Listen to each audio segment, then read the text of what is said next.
True horror doesn't need to explain itself. It just happens. It crawls under your skin, hides behind beauty, and waits until you can't look away. From A Prom Night Gone Wrong to A Chainsaw Echoing Through the Texas Dawn, these films don't just scare audiences, they rewired the language of fear itself.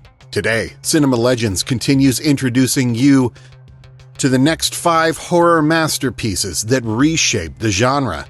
This isn't a list, it's a descent. Let's go where cinema stopped pretending and started haunting. Before The Exorcist made us fear the devil, Alfred Hitchcock made us fear the sky. The birds turned something innocent, the flutter of wings, into a promise of doom. There are no explanations, no motives, no soundtrack to comfort us. Only silence, fluttering feathers, and a world that suddenly turns against its inhabitants.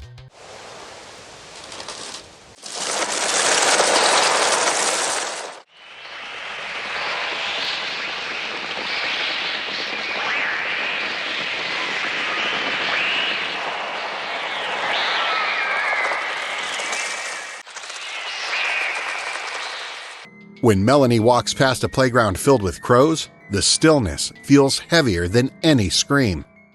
Hitchcock strips away music and uses only sound, rustling wings, tapping beaks, to make nature itself a weapon.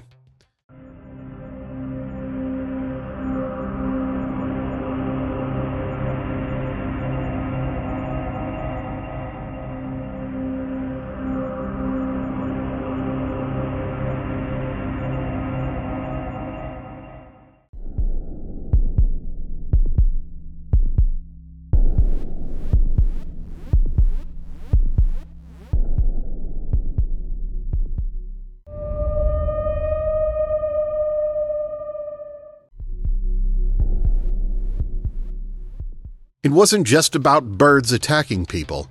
It was about order collapsing, about nature reminding man who's really in control. After the birds, horror didn't need a ghost. It just needed a reason to watch the sky. Do you hear them waiting? If fairy tales had blood instead of glitter, they'd look like Carrie. Brian De Palma took Stephen King's first novel, a story of humiliation, repression, and rage, and turned it into pure cinematic trauma. Creepy Carrie! Creepy Carrie! Sissy Spacek's Carrie is fragile, trembling, and full of pain. A girl bullied by her classmates and terrorized by her religious mother. You should have told me, Mama! You should have told me! But under all that fear burns something divine and deadly. The prom scene isn't just revenge, it's revelation.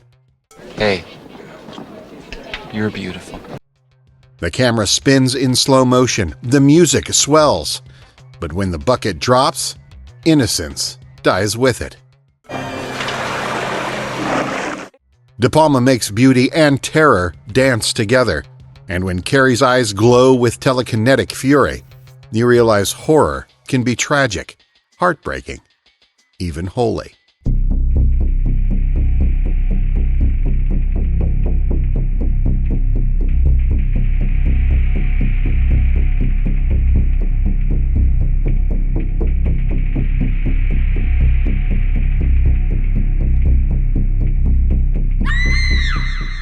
They're all gonna laugh at you.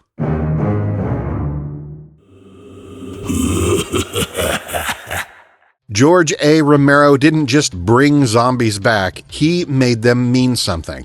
Set in a shopping mall overflowing with consumer goods and corpses, Dawn of the Dead turned survival into satire.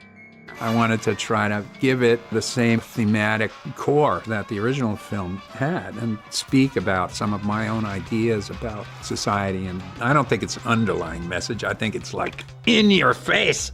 The dead roam the escalators like lost shoppers, while the living play out their capitalist fantasies, eating, dressing, pretending life goes on.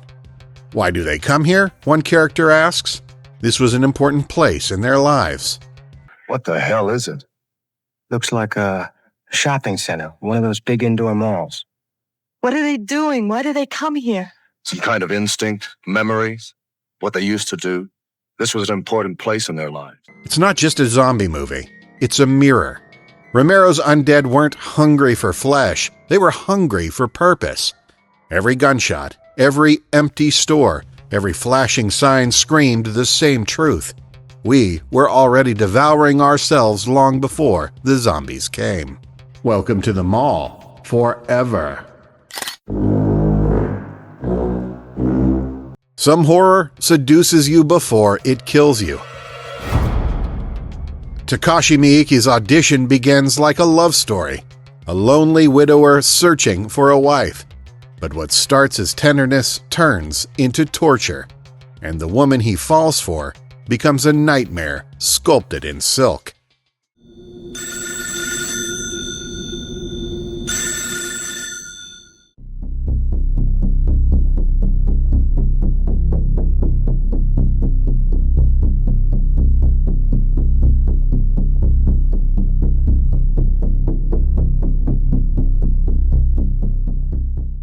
Asami's soft voice and shy smile hide something ancient, a rage carved by pain and silence. When the needles pierce, when the piano wire tightens, Miike forces you to witness beauty turning into cruelty. Audition isn't about violence, it's about the cost of ignoring it. It asks what happens when a woman's suffering becomes invisible for too long. And no one is ready for the answer.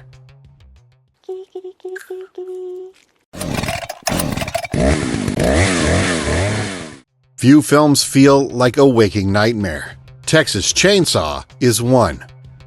With a title that already makes your pulse rise, Tobe Hooper's The Texas Chainsaw Massacre drags you into a sunburned nightmare that smells of gasoline, blood, and madness.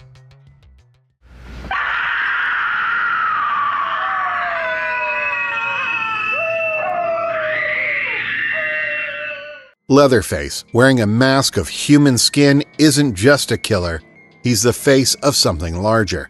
The death of empathy, the collapse of sanity, the birth of pure chaos. Shot like a fever dream and edited like a panic attack, Hooper's vision didn't just terrify, it defined modern horror. When Leatherface swings his chainsaw against the sunrise, it's not a celebration, it's prophecy. A warning that the world is losing its balance, and that madness might just be what's left.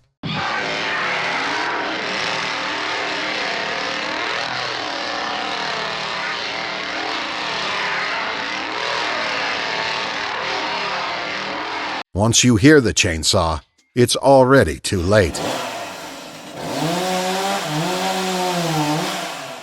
From Hitchcock's fluttering wings to Leatherface's screaming saw, from Carrie's fire-eyed vengeance to Miike's quiet cruelty, these films didn't just terrify us, they changed what fear means.